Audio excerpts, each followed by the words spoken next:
지금부터 내가 해주는 얘기 들어주겠니? 할렐루야. 오늘도 생활을 주신 하나님께 영광 올려드립니다. 9월 10일 목요일 새벽입니다. 말씀 앞에서 찬양하겠습니다. 말씀 앞에서 경외함으로 주께 홀로 섭니다. 생명의 말씀 읽고 순종해 주를 예배합니다. 기록된 말씀 힘이 있어서 진리로 우릴 거룩해 하며 거룩한 말씀 세세 영원히 복음이 되어 말씀하시네. 하나님 말씀에 두려워 떠는 자, 그 말씀에 생명을 거는 자, 한 사람 찾으시는 주님의 약속을 믿어. 하나님 말씀에 운명을 거는 자, 순종하며 주 따라가는 자, 영원한 하나님 나라 이루어갈 주의 교회여 일어나라.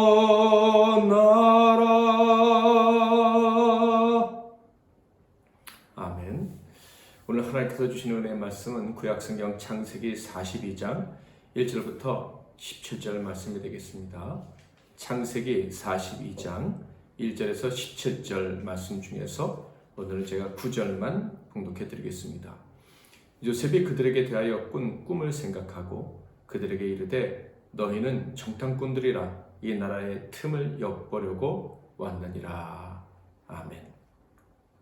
오늘은 기억나게 하실 때라는 제목으로 하나님 말씀을 상고하겠습니다. 하나님께서 요셉을 통해 말씀하셨던 대로 7년의 풍년이 끝나자 흉년이 시작이 되었습니다. 일반적으로 농사를 짓는 평민들은 한 해의 수확물 중에서 일부는 먹고 일부는 내년 파종을 위해서 저장을 하죠. 그런데 흉년이 찾아오면 어떻게 됩니까? 당해 연도에도 먹을 것이 없을 뿐만 아니라 내년 먹을 계획도 막막해지게 되는 것이죠. 목축을 하는 사람들이라면 가축들에게 물과 풀을 제공하기 위해서 이리저리 더 힘들게 이동하고 애를 써야 할 것입니다. 그러나 결국 그 가축들이 쓰러지는 그런 재앙 같은 현실을 목도하게 되겠죠. 그래서 흉년이 시작하자마자 일반 백성들은 말할 수 없는 고통을 겪어야 합니다. 창세기 41장에 그런 기록이 있었죠. 54, 55절. 요셉의 말과 같이 7해 흉년이 들기 시작하매 각국에는 기근이 있으나 애굽 온 땅에는 먹을 것이 있더니 애굽 온 땅의 굶주림에 백성이 바로에게 부르짖어 양식을 구하는지라. 바로가 애굽 모든 백성에게 이르되 요셉에게 가서 그가 너희에게 이르는 대로 하라 하니라. 풍년이 끝나고 흉년이 들기 시작하자마자 기근이 찾아왔고 그 기근에 온 백성들이 부르짖었다. 굶주림에 부르짖었다. 이렇게 기록되어 있습니다. 7년의 풍년이 있었지만 그 풍년이 그치고 흉년이 찾아오자 단 1년도 버틸 힘이 없었구나 하는 것을 알 수 있죠. 이 모습을 보면서 인생이란 참 한치 앞을 볼 수 없는 인생이요 자랑할 것도 없는 혼돈의 여정이구나 하는 것을 다시 한번 실감하게 됩니다. 그래서 사람은 절대로 교만해서는 안 되고 교만할 자격도 없다는 것을 알아야 됩니다. 자, 그런데 이런 혼돈 역시도 하나님의 손에 붙들린 자들에게는 복의 통로가 될 수 있다. 사실 성경은 혼돈의 상황, 고통스러운 환경도 복이 된다라고 가르치는 정도가 아니죠. 그 이상의 것을 말씀하십니다.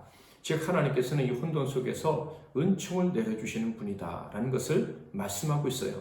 혼돈이 복이 되게 하실 수 있는 분이다 이런 얘기죠. 천지창조 이야기만 봐도 금방 우리는 이 말씀을 이해할 수 있습니다. 하나님께서 이 멋진 세상을 사람들에게 주시기 위해 천지를 창조하실 때, 이 세상을 만드실 때 이 세상이 어디에서 나오게 하셨다라고 성경에 기록되어져 있나요?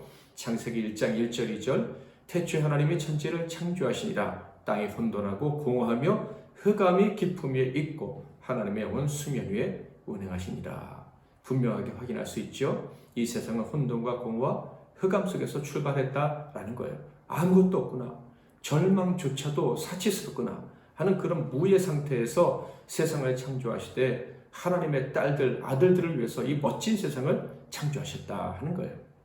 그래서 믿음의 사람들은요, 혼돈 그리고 아무것도 없다고 생각하는 그때, 그 어둠의 흑암의 때를 두려워해서는 안 되는 것입니다. 그것 때문에 절망해서는 안 되는 거예요. 오히려 만약 하나님께서 그 흑암 안으로, 혼돈 안으로 들어가라 하시면 그 안으로 들어갈 수 있는 용기가 있어야 되는 거예요. 그 용기를 낸 사람이 바로 믿음의 조상 아브라함이죠. 그래서 바로 거기서 아무것도 없는 데서 모든 것을 만들어내시는 그 하나님을 경험하고 하나님을 신뢰하게 된 사람이 아브라함이다. 창세기 12장 1절을 볼까요? 여호와께서 아브라함에게 이르시되 너는 너의 고향과 친척과 아버지의 집을 떠나 내가 내게 보여줄 땅으로 가라. 안정된 삶을 살고 있었습니다. 그런데 거기서 떠나서 혼돈이 가득한 세상으로 들어가라. 이렇게 명령하신 것이 아닙니까? 그렇습니다. 아브라함은 그 세계로 들어가서 하나님이 새롭게 창조하신 새로운 삶, 새로운 땅을 경험하게 됐어요. 선민의 땅, 거룩하게 택함받는 땅, 가나안 땅에서 살고 그 땅을 차지하는 복을 누리게 되었다 하는 거예요. 그러므로 혼돈이나 혼란 이런 것들은 절대로 절망 가운데 맞이할 필요가 없는 거예요. 저와 여러분에게 그런 일들이 찾아왔다면 오히려 기대하시기를 바랍니다. 하나님이 어떤 복을 주실까? 어떤 은혜를 베풀어 주실까? 어떤 멋진 일을 행하실까? 이런 기대감을 가지고 그런 상황을 맞이해야 된다 하는 거예요.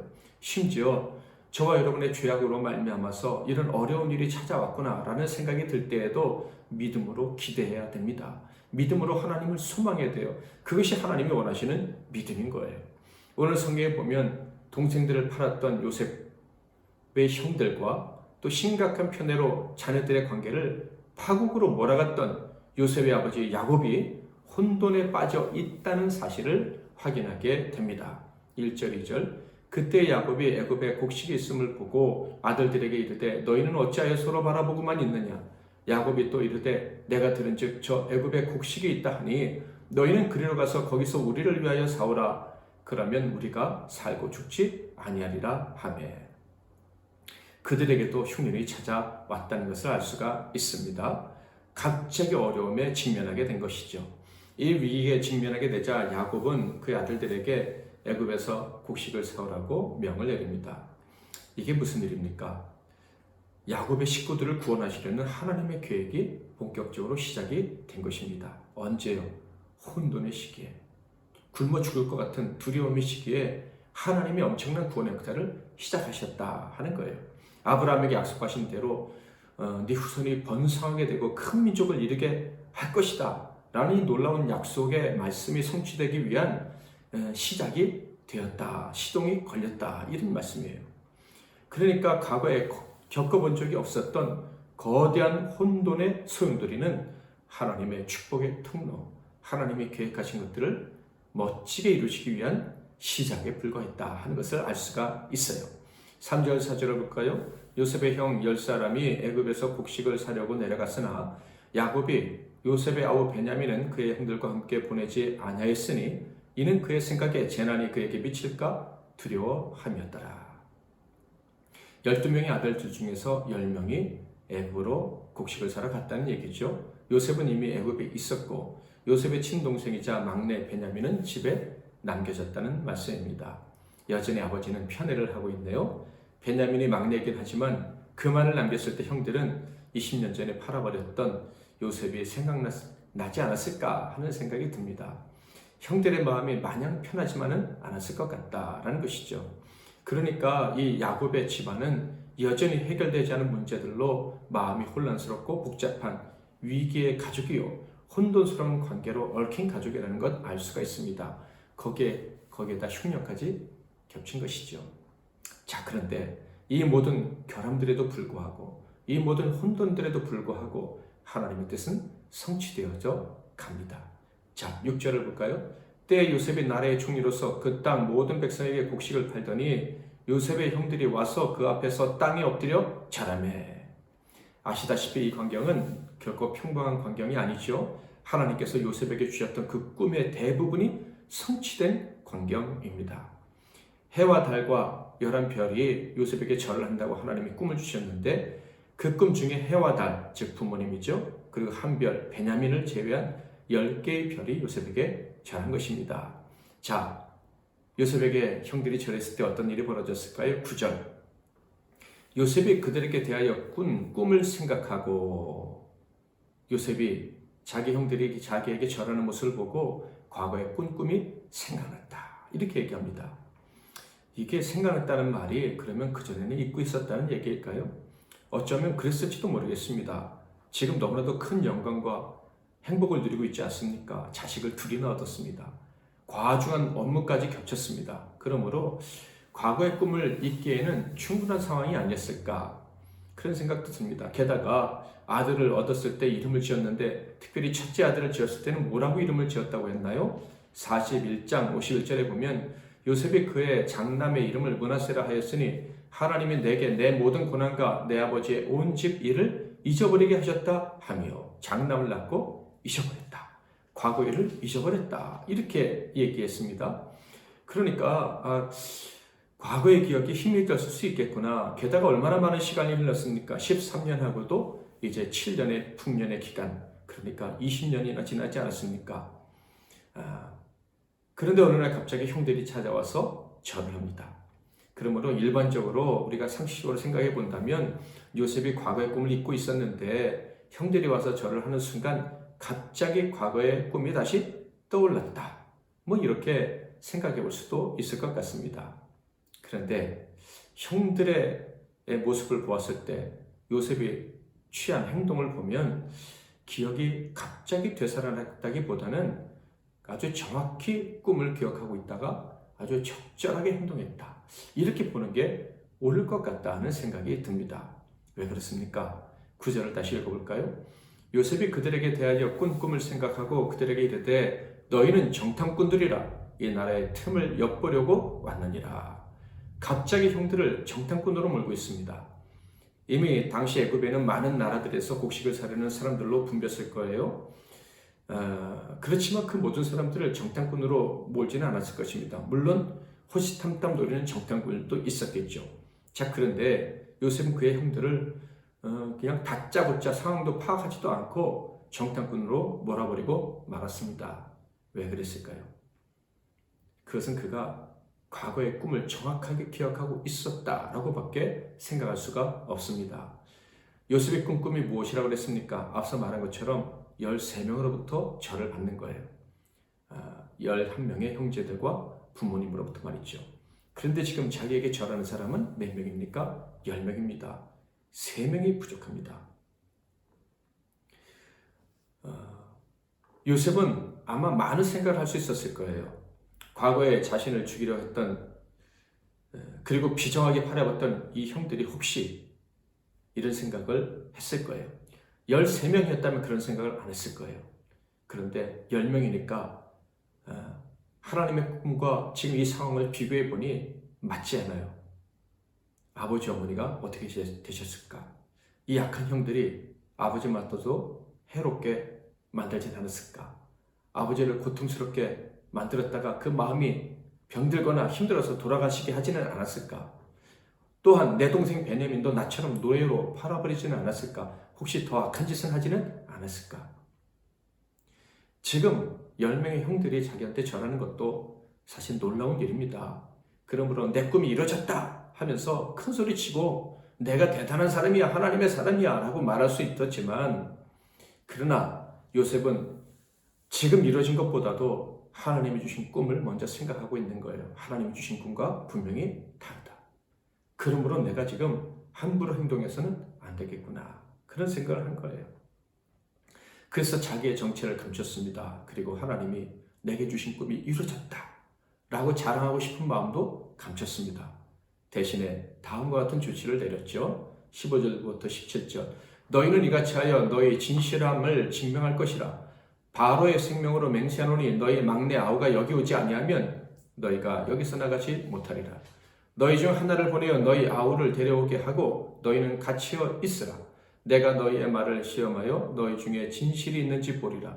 바로의 생명으로 맹세하노니 그리하지 아니하면 너희는 과연 정탐꾼이니라 하고 그들을 다 함께 3일을 가뒀더라. 여기서 우리는 아주 중요한 교훈을 얻을 수 있기를 바랍니다. 자, 하나님은요, 택하신 자에게 반드시 복을 주십니다. 혼돈 가운데서도 복을 주셔요. 자, 그런데요, 그 복을 온전히 누리는 사람이 되려면, 그 복을 받아서 남에게까지 나눠주는 사람이 되려면 하나님 말씀에 온전히 집중을 해야 한다는 거예요. 하나님께서 말씀하신 것을 기억해야 되는데 정확히 기억해야 된다 하는 말입니다. 대충 기억해서는 안 된다는 거예요. 하나님께서 말씀하신 대로 이루어졌다라고 생각되는 그때 더 중요한 것은 정말 이 이루어진 일이 하나님 말씀대로 된 것인가? 그것을 깊이 생각을 해야 한다는 거예요. 베레아 교회 신자들이 왜 칭찬받았는지 생각해 보세요.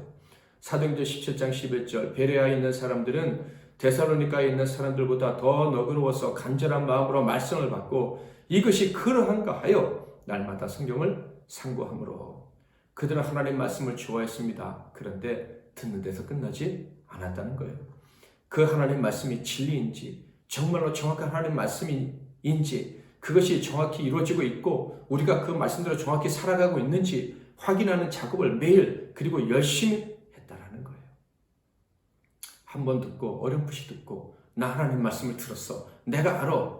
이런 식으로 경솔하게 행동하지 않았다는 거예요. 요셉은 기억해냈습니다. 형들의 방문을 통해서 하나님 말씀을 분명히 기억해낼 수 있었습니다. 야, 이제 모든 소름이 끝날 때가 되었구나. 내 꿈은 가짜가 아니었구나 라는 것을 느낄 수 있었습니다. 그러나 함부로 행동하지는 않았어요. 참으로 지금 이 일이 하나님 말씀대로 이루어지고 있는 것이 맞는가? 그것을 조심스럽게 확인하는 과정을 시작을 했습니다. 사랑하는 성도 여러분, 하나님은 저와 여러분을 사랑하셔서 아들, 딸로 삼으시고 언약의 말씀을 주셨습니다. 그러므로 반드시 그 말씀은 이루실 거예요. 얼마나 감사합니까? 복 중에 복입니다. 그런데 여러분, 저와 여러분이 그 복을 정말로 제대로 누리되 또한 영원히 누려서 하나님께 영광 올려드리고 싶다면 주의점이 있다는 것을 잊어서는 안 됩니다. 그것은 먼저 하나님이 나를 위해서 무엇인가 놀라운 일을 행하신다고 생각될 때 그때 함부로 떠들어서는 안 된다는 거예요.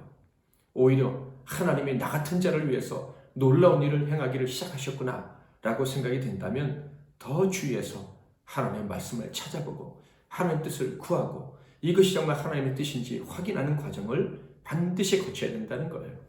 그래야 하나님의 뜻이 온전히 이루어지고 정말로 사랑하는 사람들을 다 구원해낼 수가 있는 거예요. 오늘 말씀을 통해서 저와 여러분 그런 겸비한 자세를 갖출 수 있기를 바랍니다. 하나님 앞에서 정말로 겸손한 자세, 하나님 말씀대로 살려는 그 두렵고 떨림으로 하나님 앞에 나아가는 자세를 갖출 수 있기를 바랍니다. 만약에 그런 자세를 우리가 갖추기를 원하고 또 점점 그 태도를 갖춰간다면 어떤 혼란이 우리에게 찾아온다 할지라도 하나님의 복을 마음껏 누릴 수 있을 뿐만 아니라 사랑하는 자들에게 그 복을 나눠줄 수 있을 것입니다. 말씀 앞에서 한 번 더 찬양하겠습니다. 말씀 앞에서 경외함으로 주께 홀로 섭니다. 생명의 말씀 읽고 순종해 주를 예배합니다. 기록된 말씀 힘이 있어서 진리로 우릴 거룩해 하며 거룩한 말씀 세세 영원히 복음이 되어 말씀하시네. 하나님 말씀에 두려워 떠는 자 그 말씀에 생명을 거는 자 한 사람 찾으시는 주님의 약속을 믿어 하나님 말씀에 운명을 거는 자 순종하며 주 따라가는 자 영원한 하나님 나라 이루어갈 주의 교회여